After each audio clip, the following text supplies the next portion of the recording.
तुमचा लाडका मुलगा किंवा मुलगी सायको बनत चालली आहे का? हा प्रश्न आज प्रत्येक आईबापाने स्वतःला विचारण्याची वेळ आली आहे. कारण ज्या वयात हातामध्ये करिअरचं स्वप्न असायला पाहिजे, त्यात 20-25 मुलांच्या हातात ते चाकू येतो.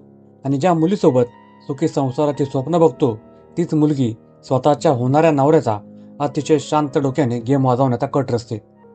गेल्या 2 दिवसात लोहगड किल्ला आणि मुंबई लोकलमध्ये जे घडलं ते ऐकून तुमचेही पाय जमिनीवरून सरकतील. ही केवळ गुन्हेगारी नाही, तर ही तुमच्या आमच्या घरात शांत बसलेल्या तरुण मुलामुलींच्या मेंदूत धुमसणारी एक भयंकर मानसिक विकृती आहे.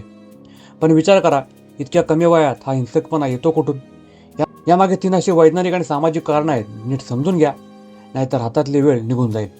पहिलं कारण, मला आत्ताच्या आत्ता पाहिजे, म्हणजेच इन्स्टंट ग्रॅटिफिकेशन. आजची पिढी ही 15 सेकंदांच्या रीलच्या जगात जगते. सगळं काही एका क्लिकवर अगदी झटपट मिळण्याची सवय झाल्यामुळे या पिढीतला संयम पूर्णपणे संपलाय. मानसशास्त्रात याला इम्पल्स कंट्रोलचा अभाव म्हणतात.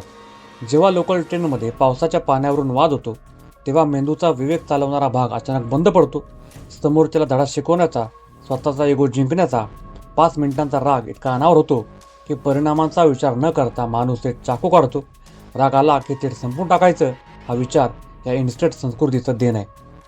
दुसरं कारण, डिसेन्सिटायझेशन म्हणजेच भावशून्यता.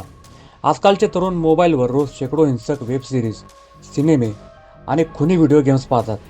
जेव्हा तुम्ही रोज पडद्यावर रक्त सांडताना, क्रूरपणे खून होताना पाहता, तेव्हा तुमचा मेंदू रक्ताला आणि मृत्यूला नॉर्मल मानू लागतो. दुःख, वेदना आणि मृत्यू या भावनांवर मेंदू बधीर होतो. लोहगड किल्ल्यावरच्या घटनेत सिया गोयलने केतनचा खून केल्यानंतर इंस्टाग्रामवर दुःखाची स्टोरी टाकली होती. हा थेट सायकोपॅथिक पॅटर्न आहे. इंटरनेटवरच्या खोट्या जगात स्वतःचा स्वार्थ साधण्यासाठी कोणत्याही थराला जाणं आणि नंतर पडद्यामागे क्रूर चेहरा लपवून खोटं जगणं, हे या मानसिकतेचं भीषण लक्षण आहे. तिसरं कारण, नात्यांमधील पोकळपणा आणि संवादाची कोंडी. आजकाल कुटुंबामध्ये संवाद संपलाय. सियाला लग्न करायचं नव्हतं, पण तिने ते घरात सांगण्याऐवजी थेट हत्येचा मार्ग निवडला. का?